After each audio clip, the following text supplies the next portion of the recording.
챔피언스리그 8강 대진이 완성이 됐는데 정말 재미있는 포인트들이 많은 대진이 완성이 됐어요. 일단 첫 번째 경기는 아스날과 바이에른 뮌헨, 두 번째는 아틀레티코 마드리드와 도르트문트, 세 번째는 레알 마드리드와 맨시티, 네 번째는 파리 생제르맹과 바르셀로나, 이렇게 이제 붙었고요. 대진표를 살펴보면 아틀레티코 마드리드와 도르트문트, 파리 생제르맹과 바르셀로나 요 싸움에서 4강전이 결정이 되고요. 그리고 아스날과 바이에른 뮌헨, 레알 마드리드와 맨시티 요 팀들이 또 4강전에서 맞붙습니다. 요 아래쪽에 있는 아스날, 바이에른 뮌헨, 레알 마드리드, 맨시티 요 네 팀이 챔피언스리그 우승 확률이 가장 높은 네 팀이잖아요. 여기에 강팀들이 좀 많이 쏠렸어요, 이번 시즌. 반면에 요 위쪽 아틀레티코 마드리드와 도르트문트, 파리 생제르맹과 바르셀로나 요 네 팀은 아마도 서로 야 이거 해볼 만하다 라고 아마 생각을 할 거라 생각을 합니다. 아틀레티코 마드리드도 지금 리그에서도 약간은 이제 기대보다는 좀 못 미치는 성적이고, 도르트문트도 마찬가지고요. 파리 생제르맹도 이번 시즌 기대보다는 못 미쳐요. 바르셀로나도 마찬가지입니다. 그러니까 요 네 팀이 8강전에 못 올라올 가능성이 높았던 팀들이고요. 이 팀들이 8강에서는 그래도 약간 아래쪽 팀들이거든요. 그래서 서로 아마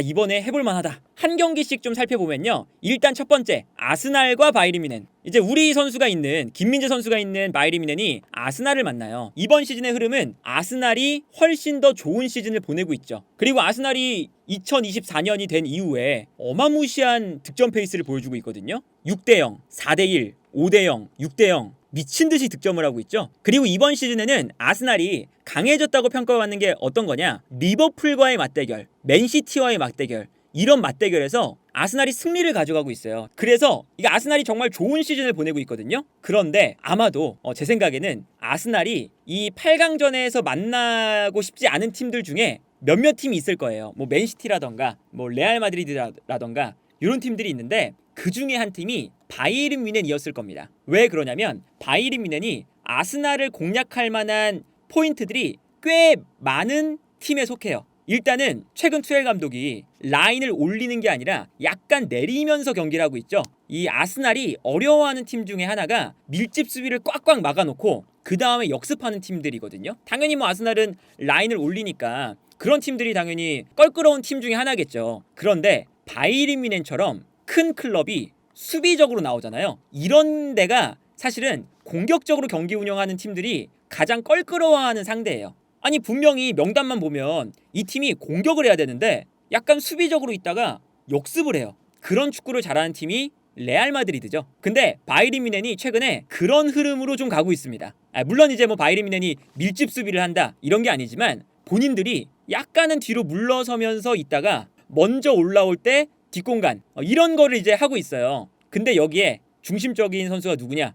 해리 케인이 있죠. 일단 바이에른 뮌헨에서 이번 시즌 좋은 시즌을 보내고 있고 아스날과 많이 싸워봤던 경험도 있고, 그래서 아스날이 아마 만나고 싶지 않았던 팀들 중에 하나일 거예요. 다만 이제 바이에른 뮌헨도 이제 어떤 고민을 좀 해야 되냐면 아스날의 공격진들이 빠르다는 걸 이제 염두에 두고 나와야겠죠. 그리고 그 이유는 다이어가 최근에 주전으로 나오고 있기 때문에. 그러니까 아스날이 최전방에 뭐 하베르츠, 왼쪽에 마르티넬리, 오른쪽에 사카, 뒤쪽에 뭐 이제 웨데고르 패스해주고 이제 뒤에서 라이스까지 오버래핑을 하는 이런 전략이잖아요. 그런데 여기서 최전방에 있는 하베르츠가 전형적인 9번 공격수가 아니죠. 그러니까 이게 만약에 그냥 키가 큰 공격수였으면 다이어가 뭐 박스 안에서 뭐 몸싸움을 하거나 이런 게 될 수 있어요. 그런데 하베르츠가 원톱으로 나오는 이유 자체가 계속 내려왔다가 올라갔다가 측면으로 빠졌다가 하면서 수비를 끌어내는데 중점을 둬요. 그 다음에 그 공간으로 사카가 들어온다거나 마르티넬리가 들어온다거나 아니면 라이스가 올라가서 그 공간을 활용하죠. 그렇기 때문에 이 하베르츠의 움직임을 잘 막기 위해서는 다이어처럼 느린 선수보다는 김민재 같은 빠르고 하베르츠가 오프 더블 플레이를 제대로 못 가져가게끔 만들 수 있는 그런 선수가 나오는 것이 바이에른 뮌헨에게는 훨씬 더 승리 확률이 높아지는 선택일 것이다. 그런데 지금 흐름은 일단 바이에른 뮌헨이 김민재가 아니라 다이어를 쓰고 있죠. 그리고 사실 요 이제 경기가 얼마 남지 않았어요. 4월 9일과 4월 10일에 열립니다. 1차전. 그리고 2차전이 4월 16일과 4월 17일에 열려요. 바이에른 뮌헨 입장에서 보면 이번 주에 있는 다름슈타트전 있죠? 그 다음이 도르트문트전입니다. 그 다음이 하이덴하임전이에요. 그 다음에 바로 아스날전이거든요. 근데 이번 주에 있는 다름슈타트전이 A매치 전에 마지막 경기죠. 근데 요 경기에 김민재가 만약에 이번 주말에도 안 나와요? 그러면 A매치 기간이 끝나고 나서도 다이어가 선발로 나올 가능성이 좀 많아집니다. 당연히 좀 안정적으로 지금 경기가 운영되고 있는데 이 선수를 갑자기 빼거나 이럴 수도 없는 노릇이잖아요. 그래서 만약에 이번 주말에도 다이어가 선발로 나오고 바이리미넨이 이기고 그러면서 이제 당분간 다이어가 선발로 나오기 시작한다. 그러면 아스날에게는 비교적 승리할 수 있는 가능성이 더 열린다. 이렇게 볼 수가 있겠고, 그래서 일단 이 경기 자체도 참 재미있는 경기가 될 것 같아요. 그리고 투엘 감독이 최근에 쓰고 있는 이 3백 전술이 기본적으로 어떤 거냐면요, 상대가 올라오는 걸 좀 기다리는 전략이에요. 그러니까 바이에른이 뭐 수비적으로 내려앉는 건 아니거든요. 수비적으로 내려앉는 게 아니라 약간 뒤쪽으로 내려앉으면서 상대를 끌어당깁니다. 끌어당겼을 때 올라가고 있는 무시알라라던가 사네, 그리고 중앙에서 버틴 다음에 볼을 연계해 줄 수 있는 케인, 이런 선수들이 있어서 끌어당기는 데 있어요. 그런데 아스날은 라인을 높이는 팀이기 때문에, 그리고 지금 유럽에서 가장 공격적인 팀이기 때문에 오히려 바이에른은 제 생각에는 바이에른이 싫어할 만한 팀은 아틀레티코 마드리드라던가 레알 마드리드라던가 요런 팀들이에요. 약간 밸런스를 유지하면서 하는 팀들. 그런데 아스날 같은 팀들이 오히려 바이에른도 이거는 그런 팀들보다 우리가 상대하기 조금 더 수월하다, 아마 전술적으로는 그렇게 느낄 수가 있다. 그래서 일단 뭐 이 경기도 뭐 승부를 예측할 수는 없지만 김민재가 나왔을 때 하베르츠, 마르티넬리, 사카, 뭐 혹은 이제 뭐 트로사르, 이렇게 지금 프리미어리그에서 최상급의 공격진을 보유한 아스날을 김민재가 얼마나 잘 막아낼 수 있을까? 요것도 사실 좀 기대되는 부분이기도 합니다. 왜냐면 그동안 김민재가 프리미어리그로 갔으면 어땠을까? 이 상상을 많이 했었잖아요. 근데 과연 김민재가 프리미어리그 팀을 상대로 했을 때 어떤 퍼포먼스를 보여줄지, 요게 일단은 기대가 된다 라고 볼 수가 있겠고, 그리고 두 번째는 파리 생제르맹과 바르셀로나. 당연히 이제 뭐 우리 이강인 선수가 있으니까 요 경기도 말을 해야죠. 요 경기는 둘 다 해볼만하다 라고 느낄 만한 지금 상대입니다. 일단 파리 생제르맹 이번 시즌에 별로 안 좋아요. 파리 생제르맹이 조별리그 때부터, 물론 뭐 조별리그에서 뭐 죽음의 조에 속했다 이랬지만, 파리 생제르맹을 기대하는 그런 팬들의 이 기대치보다 파리 생제르맹 경기력이 안 좋거든요. 일단 아직까지도 중원의 밸런스를 잘 못 잡았습니다. 그래서 파리 생제르맹이 늘, 이번에 사실은 뭐 그 니스와의 컵 경기에서도 나왔던 장면인데, 공격 라인의 뭐 공격진은 참 좋아요. 앞쪽에 뭐 음바페, 덴벨레, 뭐 이강인, 그리고 뭐 하무스, 뭐 바르콜라 막 뛰어가고 공격적으로 경기를 합니다. 근데 미드필더 라인에 밸런스가 좀 불안하죠. 그래서 소시에다드한테도 미드필더 싸움에서 약간 밀리는 성향이 있었고요. 그리고 조별리그 경기를 치를 때도 미드필더 라인에서 완전히 밀렸어요. 그래서 뉴캐슬에게 대패를 당했던 경기도 있죠. 뉴캐슬이 그때 한창 시즌 초반이다 보니까 미드필더 라인의 기동력이 살아있었기 때문에 그때 파리 생제르맹이 미드필더 라인을 완전히 주도권을 넘겨주면서 졌거든요. 그런데 바르셀로나가 이번 시즌 미드필더 라인에 페드리 시즌 아웃, 가비 시즌 아웃, 미드필더 라인의 핵심 선수들이 지금 부상 때문에 경기를 못 나오는 상황입니다. 그리고 심지어 더용도 최근에 부상이잖아요. 물론 더용 같은 경우에는 8강 1차전에 복귀할 수 있다라는 이야기가 나오고 있는데, 그래도 더용이 부상 중이기 때문에 1차전에 나왔을 때 컨디션이 어떨지 지금 모르는 상황이에요. 그러다 보니까 중원이 약해진 바르셀로나를 만났다는 게 파리 생제르맹 입장에서는 다행이다 라고 할 수 있겠고, 바르셀로나도 마찬가지입니다. 파리 생제르맹의 특징이 뭐냐면요, 공격력이 강해요. 근데 수비력이 엄청 약합니다. 그래서 파리 생제르맹이 그 리그앙에서도 돈나룸마 골키퍼가 그 리그앙 내에서 선방 횟수가 손꼽힐 정도로 높습니다. 분명히 파리 생제르맹이 압도적인 강팀인데 먹힐 만한 장면들이 많다는 거예요. 그래가지고 돈나룸마 골키퍼의 세이브 때문에 파리 생제르맹이 실점을 안 하고 음바페가 넣어주고, 이걸로 지금 파리 생제르맹이 리그앙을 지배하고 있거든요. 그렇다면 이 바르셀로나는 흔들리는 파리 생제르맹의 요 수비 라인을 어떻게 흔들 수 있을까? 이것만 좀 고민을 하면 되는 거잖아요. 그리고 이제 비교적 바르셀로나가 수비력적으로는 나쁘지 않은 팀에 좀 속합니다. 지난 시즌부터 차비 감독이 약간 센터백 라인에 좀 공을 많이 들이고 있어요, 실제로. 그래서 뭐 쿤데라던가 뭐 아라우라던가 뭐 크리스텐센, 최근에는 뭐 쿠바르시 같은 이제 신인 선수도 막 나오고 하면서 수비 라인은 오히려 생각보다는 바르셀로나가 매우 안정적이에요. 그리고 공격 라인이 오히려 약간 문제거든요. 공격 라인의 기동력 이런 게. 그렇기 때문에 바르셀로나 입장에서는 우리가 수비에는 그래도 나름 나쁘지 않은 팀이니까 수비적으로 흔들리지 않고 공격 라인에서 뭐 레반도프스키 한 방, 혹은 뭐 이제 야말이 나와서 어린 선수지만 마법과 같은 그런 플레이 한 방, 이런 걸로 파리 생제르맹을 잡을 수 있지 않을까? 라는 기대를 아마 할 거라고 생각을 합니다. 그래서 이 바르셀로나 입장에서도 이번 시즌 바르셀로나가 분명히 별로 안 좋거든요. 그러니까 차비 감독이 이번 시즌 끝나고 떠난다는 결정을 했겠죠. 그런데 바르셀로나도 파리 생제르맹 정도면, 저기가 돈나룸마의 선방이 있지만 레반도프스키 정도면 돈나룸마를 무너뜨릴 수 있는 공격수이기도 하고, 우리가 이번 경기는 나쁘지 않은 대진이다 라는 생각을 아마 서로 할 겁니다.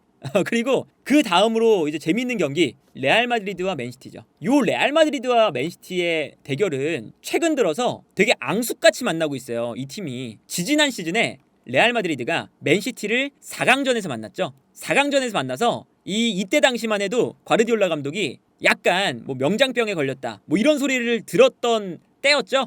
그리고 요때 안첼로티 감독이 과르디올라 감독을 전술적으로 이겼어요. 마지막에 맨시티가 살짝 내려앉으니까 레알 마드리드가 공격수들을 그냥 막 투입해서, 안첼로티가 원래 그 평상시대로라면 밸런스를 약간 깨지 않고 모드리치나 크로스를 막 남겨놓고 이런 식으로 경기를 했었거든요. 그때 당시에. 근데 그때는 맨시티가 내려앉으니까 맨시티는 내려앉는 수비에 약하다 라는 판단을 빨리 한 다음에 공격수를 전원 투입했습니다. 그 다음에 역전을 했죠. 레알 마드리드가.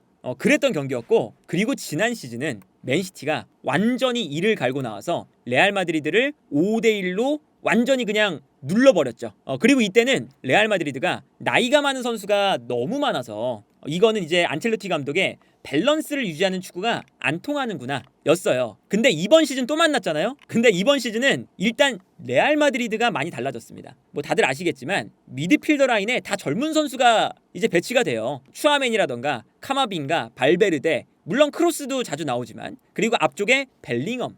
그렇기 때문에 이 레알 마드리드 자체가 이제 지난 시즌에 만났던 레알 마드리드와는 또 다릅니다. 근데 요 경기는 물론 이제 두 팀 다 되게 까다로워하겠지만 맨시티 입장에서 안 만났으면 하는 팀이 진짜 유일하게 한 팀이 있다면 레알 마드리드였을 겁니다. 왜 그러냐? 레알 마드리드가 맨시티 같은 팀을 되게 좋아해요. 그러니까 안첼로티 감독의 성향입니다. 안첼로티 감독의 성향이 밸런스를 유지한다는 거잖아요. 그게 뭐냐면 분명히 보면 명단에 벨링엄, 뭐 추아메니, 발베르데, 비니시우스, 호드리고 이런 선수들이 있어요. 근데 수비적으로 해요. 아니 분명히 얘네가 공격적으로 나와야 되는데 명단만 보면 수비적으로 있다가 비니시우스 출발, 오른쪽에서 호드리고 출발, 중앙에서 벨링엄 출발, 갑자기 뒤에 있었던 발베르데 오버래핑. 오히려 강팀과의 경기에서는 레알 마드리드와 안첼로티 감독이 역습에 특화되어 있는 전술을 써요. 그런데 이번 시즌 맨시티가 지난 시즌보다 분명하게 떨어진 점 중에 하나가 있습니다. 수비 과정에서 역습을 많이 당해요. 그러니까 지난 시즌만 보면 맨시티가 역습에 대한 대비도 너무너무 좋았거든요. 특히나 워커의 빠른 발, 그리고 뭐 중앙 라인을 올려서 중앙에서 로드리와 스톤스의 미드필더 라인에서 역습을 저지하는 모습들, 디아스의 그 철벽과 같은 수비, 이런 것들이 있었는데 이번 시즌에는 약간 역습으로 전환되는 과정에서의 미스가 좀 있어요. 그러니까 프리미어리그 경기 계속 이제 보시는 분들은 이제 맨시티가 이번 시즌에 실점이 좀 늘었다는 것을 아시죠?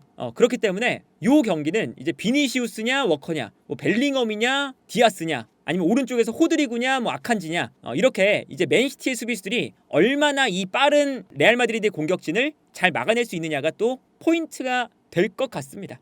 저는 8강전에 올라온 팀들 중에 맨시티를 이길 가능성이 가장 높은 팀은 레알 마드리드다. 다른 팀들은 제가 개인적으로 생각했을 때는 8강전에서 맨시티를 이기기가 매우 어려울 거예요. 2경기나 되고 1경기만 잘해도 안 되거든요. 근데 레알 마드리드는 유일하게 맨시티를 발목을 잡을 수 있는 가능성이 큰 팀이다. 그리고 마지막 경기 아틀레티코 마드리드와 도르트문트, 이것도 서로 해볼만하다. 8강전에 올라왔을 때 가장 밑에 있는 팀들이잖아요. 아틀레티코 마드리드와 도르트문트.